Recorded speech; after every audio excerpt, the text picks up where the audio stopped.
বাংলাদেশের মংলা বন্দর। এখান থেকেই শুরু হয় আমাদের দীর্ঘ নৌযাত্রা। নদী পেরিয়ে যখন জাহাজ ধীরে ধীরে বঙ্গোপসাগরে প্রবেশ করে, তখন চারদিকে শুধু নীল সমুদ্র আর অসীম দিগন্ত। আমাদের গন্তব্য পাকিস্তানের করাচি নৌবন্দর। বঙ্গোপসাগরে প্রবেশ করার পর যাত্রা শুরু হয় দক্ষিণ পশ্চিম দিকে। এই পথে ভারতের কয়েকটি গুরুত্বপূর্ণ উপকূলীয় শহর আমাদের উত্তরের পাশে পড়ে। প্রথমেই পড়ে কলকাতা ও হালদিয়া, যেখানে হুগলি নদী মিলেছে সমুদ্রে। এরপর একটু দূরে ভারতের ওড়িশা উপকূলের কাছে রয়েছে পুরী, চাঁদিপুর এবং বিশাখাপত্তনম, বিশাখাপত্তনম। যদিও আমরা সরাসরি উপকূল ছুঁই না, তবে এই শহরগুলো জাহাজের উত্তরে থেকেই যায়।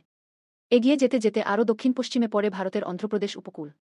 এখানে রয়েছে কাকিনাডা, মাছলিপত্তনম এবং বিশাখাপত্তনমের সমুদ্র এলাকা, যা ভারতের পূর্ব উপকূলের অন্যতম গুরুত্বপূর্ণ নৌপথ। এরপর উত্তরের দিকে দূরে দেখা যেতে পারে চেন্নাই ও পন্ডিচেরির সমুদ্ররেখা, যদিও সেগুলো আমাদের রুট থেকে অনেক দূরে থাকে। এরপর জাহাজ ঢুকে পড়ে ভারত মহাসাগরে। এখানে এসে সমুদ্রের ঢেউ বড় হতে থাকে, বাতাস আরও শক্তিশালী হয়।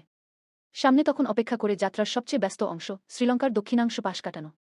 বিশ্বের অন্যতম ব্যস্ত এই আন্তর্জাতিক নৌপথ দিয়ে প্রতিদিন অসংখ্য জাহাজ যাতায়াত করে।